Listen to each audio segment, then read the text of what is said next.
Hi friends, मैं परविंदर खारी। Friends, एक काफ़ी पुरानी कहावत है कि होनहार बिरबान के होठ चीखने पात, या फिर लोग कहते ही हैं कि पूत के पांव तो पालने में ही दिख जाते हैं। तो फ्रेंड्स, आज ही हमारी गेम कुछ इसी बात को सत्यापित करती है। ये गेम है फाबियानो कुरुआना की, जब वे महज 10 साल के थे और यहाँ इनका मुकाबला पोलैंड के खिलाड़ी अलेक्जेंडर वॉटकिवेज से था। और फ्रेंड्स, इस गेम के दौरान फाबियानो की रेटिंग 2060 थी और वहीं अलेक्जेंडर की रेटिंग 2683।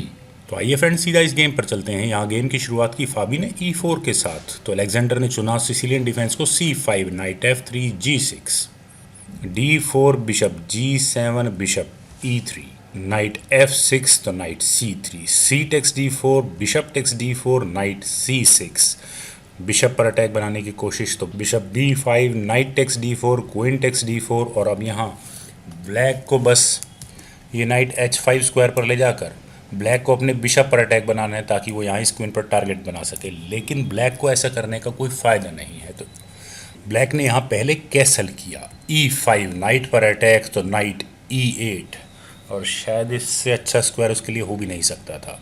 और इसके बाद यहाँ फाबियानो ने कैसल किया, लेकिन लॉन्ग साइड D6। ब्लैक ने यहाँ इस E5 पॉन के पिन होने का फ़ायदा उठाया, लेकिन फ़िलहाल ब्लैक का D6 पॉन भी पिन है।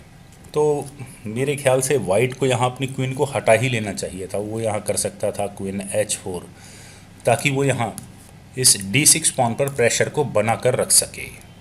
लेकिन यहाँ इस पोजीशन से वाइट ने किया था क्वीन D2, तो बिशप G4, नाइट को यहाँ पिन किया, bishop takes E8, rook takes E8, e takes D6, e takes D6, queen takes D6, bishop takes C3। और इस तरह यहाँ ब्लैक को चांस मिला वाइट का पॉन स्ट्रक्चर खराब करने का, क्वीन टेक्स D8। तो अलेक्जेंडर ने यहाँ एक पॉन और लिया, उन्होंने यहाँ किया bishop takes B2 check, king takes B2, rook takes D8, rook takes D8, rook takes D8। और इस तरह यहाँ इस गेम में पिछले कुछ मूव्स में बहुत सारा मटेरियल एक्सचेंज हो गया है। तो अब यहाँ वाइट ने अपने इस नाइट को बचाया E5 स्क्वायर पर, बिशप पर अटैक, तो बिशप F5, तो G4, दोबारा बिशप पर अटैक, तो बिशप अब वापस E6 स्क्वायर पर ही जाएगा। और फ्रेंड्स, यहाँ तक कि इस गेम को आप जिस भी तरीके से एनालाइज करें, यहाँ ये गेम ड्रॉ की तरफ ही जा रही थी, लेकिन यहाँ ब्लैक ने कुछ ऐसा किया जिसके बाद उसकी गेम यहीं फंस गई। वाइट ने यहाँ अपने रुक को E1 स्क्वायर पर प्लेस किया, तो ब्लैक ने अपने रुक को D2 स्क्वायर पर प्लेस किया और वाइट को मौका दिया इस रुक को यहीं ट्रैप करने का। फाबियानो ने यहाँ अपने नाइट को D3 स्क्वायर पर प्लेस करके अपने इस F2 पॉन पर डिफेंस बनाया, और इस किंग के जाने के लिए अभी फ़िलहाल कहीं भी कोई स्क्वायर नहीं है। लेकिन फ़िलहाल ब्लैक के पास एक तरीका है, उसने यहाँ अपने बिशप से इस G4 पॉन को लिया, और इससे पहले कि वाइट अपने किंग को C3 स्क्वायर पर ले जाकर इस रुक पर अटैक बनाए, वो यहाँ अपने रुक को E5 में प्लेस करके रुक एक्सचेंज कराने की कोशिश कर सकता है।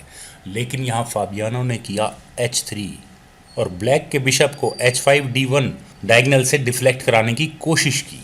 और अब अगर यहाँ ब्लैक करे बिशप टेक्स H3, तो उसके बाद किंग C3 और ब्लैक का यह रुक यहीं ट्रैप हो जाएगा। तो अलेक्जेंडर ने यहाँ अपने बिशप को F3 स्क्वायर पर प्लेस किया, लेकिन इसके बाद रुक E3, वापस बिशप पर अटैक।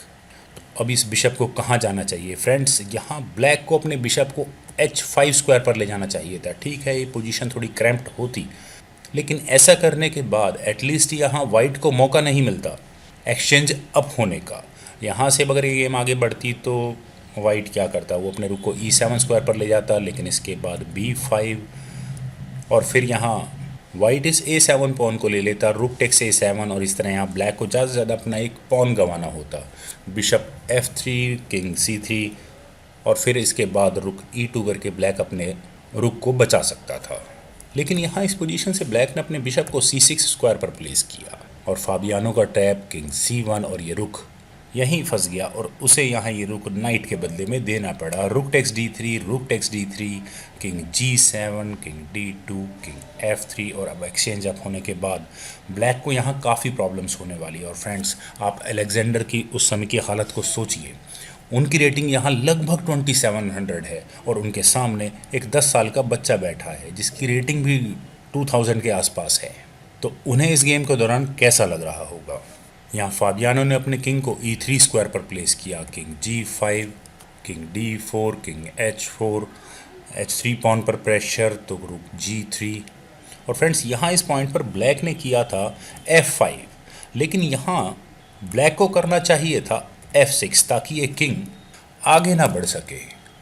लेकिन यहाँ इस पोजीशन से जब ब्लैक ने F5 किया तो फाबियानो ने अपने किंग को E5 स्क्वायर पर प्लेस करके ब्लैक के ऊपर काफ़ी प्रेशर बना लिया, क्योंकि अब ये किंग बड़े ही आराम से इन पॉन्स तक पहुँच सकता है। तो अलेक्जेंडर ने यहाँ किया बिशप E4 C2 पॉन पर अटैक, तो C4 G5 रुक B3 बिशप G2। और फ्रेंड्स ये बिशप G2 मूव कुछ ज़्यादा अच्छा नहीं है। यहाँ ब्लैक कोशिश कर रहा है कि वो किसी तरह से इस H3 पॉन पर प्रेशर बनाए, लेकिन उसका कोई ज़्यादा खास फ़ायदा होगा नहीं। यहाँ किंग टेक्स F5 ऐसा करने से ब्लैक को डायरेक्टली एक पॉन का तो नुकसान हो ही चुका है। और अभी फ़िलहाल अगर ब्लैक इस H3 स्क्वायर पर पीसेज एक्सचेंज करेगा तो वाइट भी आराम से ब्लैक के बिशप को अपने रुख से ले सकता है, और फिर उसके बाद वाइट यहाँ इन दोनों पॉन्स को बहुत ही आराम से ले लेगा। और फिर बाकी की बची हुई गेम फ्रेंड्स मुझे नहीं लगता ब्लैक किसी भी तरह से डिफेंड कर पाएगा। तो ब्लैक ने यहाँ पहले किया H6, king G6 then H5। और फ्रेंड्स यहाँ इस पॉइंट पर वाइट को करना चाहिए था रुक G3 ताकि वो इस G5 पॉन पर कुछ प्रेशर बना सके। और अगर यहाँ से गेम आगे बढ़ती है तो ब्लैक यहाँ करेगा bishop E4 check then king F6, और फिर इसके बाद बड़ी ही मुश्किल होगी ब्लैक को इस G5 पॉन को डिफेंड करने में। वो यहाँ बस इस G5 पॉन को आगे ही पुश कर सकता है।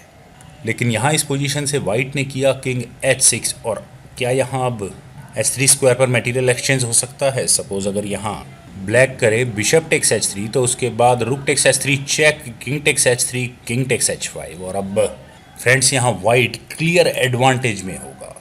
लेकिन इस पोजीशन पर भी ब्लैक को कोई बहुत ज़्यादा एडवांटेज नहीं है। ब्लैक ने यहाँ किया G4, H takes G4, H takes G4। Friends यहाँ इस पोजीशन से वाइट कर सकता है रुक B5, और इस रुक से एक सीधा चेकमेट की थ्रेट दे सकता है।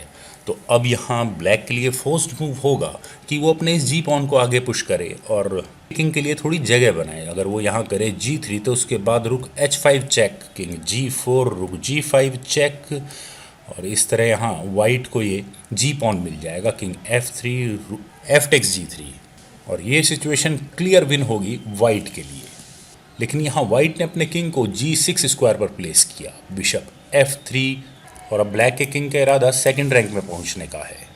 तो अब यहाँ वाइट ने किया king F5, king H3, king F4, king G2, F2 pawn पर प्रेशर तो rook B2, then A6 C5, king H2 A4, king G2 A5, king H2, then rook B3। और फ्रेंड्स यहाँ ब्लैक क्या मूव चले?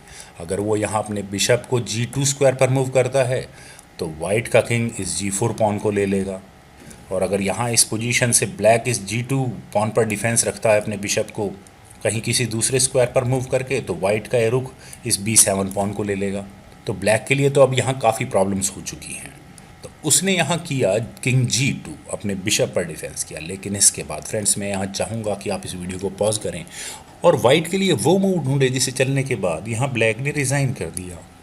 Friends अगर आपका वो move rook takes F3 है तो कंग्रेचुलेशंस, यहाँ बिल्कुल सही है। और यहाँ फाबियानो के इस मूव के बाद अलेक्जेंडर ने रिज़ाइन कर दिया, क्योंकि फ्रेंड्स यहाँ से अब अगर हम इस गेम को आगे बढ़ाएंगे तो ब्लैक को यहाँ पहले इस रुक को लेना होगा G टेक्स F3, और इसके बाद वाइट अपने किंग को E3 स्क्वायर पर प्लेस करके ब्लैक को आउट ऑफ मूव्स कर देगा। उसे यहाँ अपने किंग को मूव करना होगा।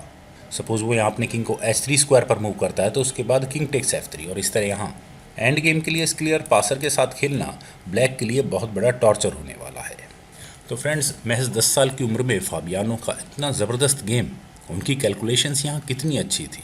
उन्होंने अलेक्जेंडर को या फिर मैं दूसरे शब्दों में कहूँ अपने से 600 प्लस रेटिंग वाले प्लेयर को बड़े ही आराम से हरा दिया। सो होपफुली फ्रेंड्स आपको ये वीडियो पसंद आई होगी। आप इस वीडियो को लाइक करें, शेयर करें और मेरे इस यूट्यूब चैनल चेस गुरु को सब्सक्राइब करें। आपके कमेंट्स का मुझे बेहद इंतजार रहेगा। Thank you for watching and bye for now.